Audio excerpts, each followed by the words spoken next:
Katie's forest finds. What Katie found left the one to the top gets gobbled by a grizzly, then yelled as she pushed past Katie and scrambled up the trail after their parents.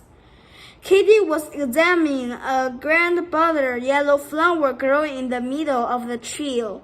As she plucked the blossom and dropped it into her open backpack, she imagined how terrific it would look in her nature collection.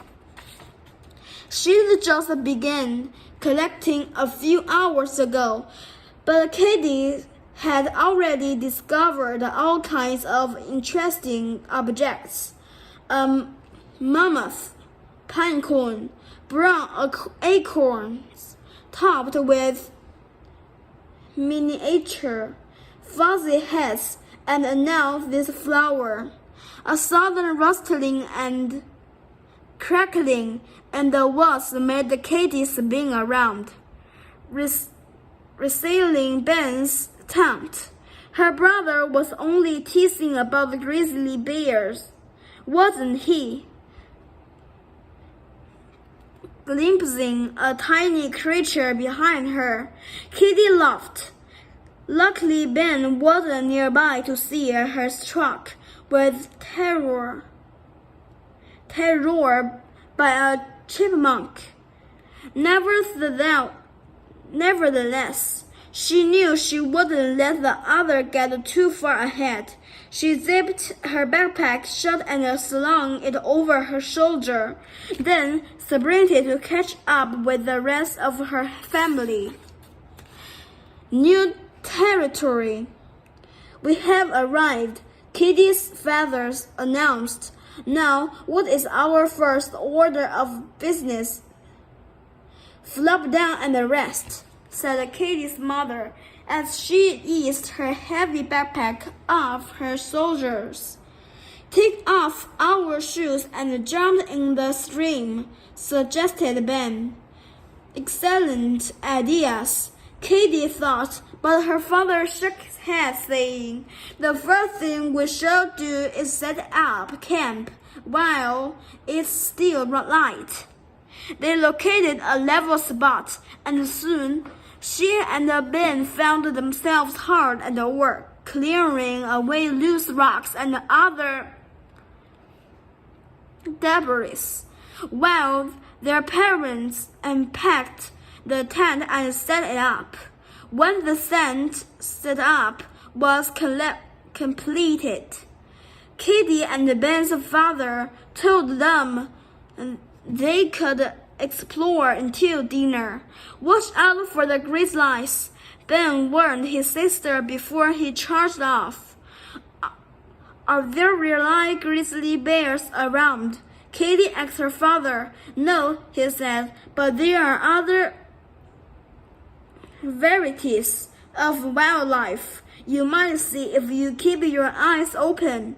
I saw a chipmunk, she said, but it ran away.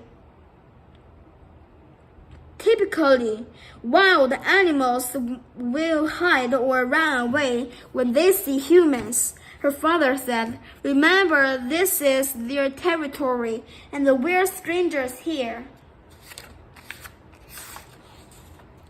Kitty said, maybe if I gave the chipmunk food, it wouldn't be afraid of me.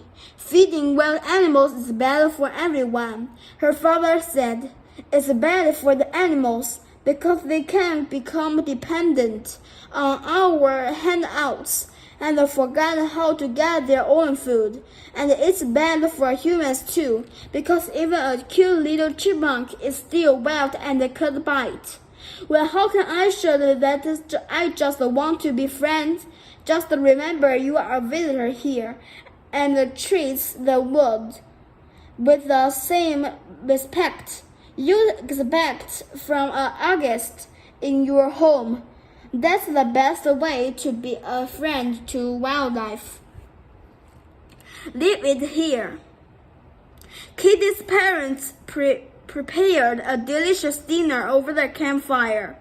Was it the long hike that made the food taste so good? Kitty wondered, or the fresh aroma of the mountain air. After dinner, the whole family told stories and jokes until the stars started to appear. The following morning, Kitty awoke first. As she unzipped the tent flap and stepped out, she saw a deer drinking from the nearby stream. Although she wished she could run over and pet the deer, instead, she simply observed it quietly until it left. When the deer had departed, Kitty took her own turn at the stream. As she bent to wash her face, she spotted a stone with a glittering white streak across the center, another item she could add to her collection. Soon, the others woke up and they all ate breakfast. Then it was time to pack up and leave. Together, Kitty and her father gathered all their trash into a plastic bag. Where is the garbage can? She asked. Smiling, her father said, "There is no garbage can up here. We need to pack out everything we carry in. But I don't have many room left in my backpack," she said, showing him. Her father frowned and said, "Kitty, you need to take all that out and leave it here." Kitty stared at him in horror. Leave it here, but it was her collection. Kitty's collection. Kitty's father sat down on a rock, patting the space beside him, and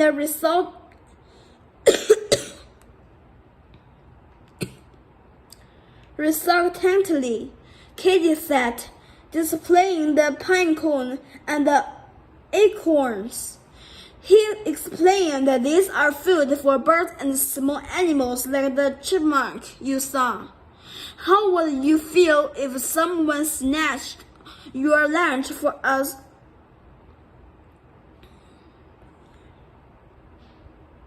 Vonier. Snatch. Picturing the chipmunk dashing away with her school lunchbox. Kitty admitted, laughing, "I guess I wouldn't like that very much." When her father pulled the next article out of her backpack, Kitty grimaced. "That flowers was so pretty when I picked it," she said.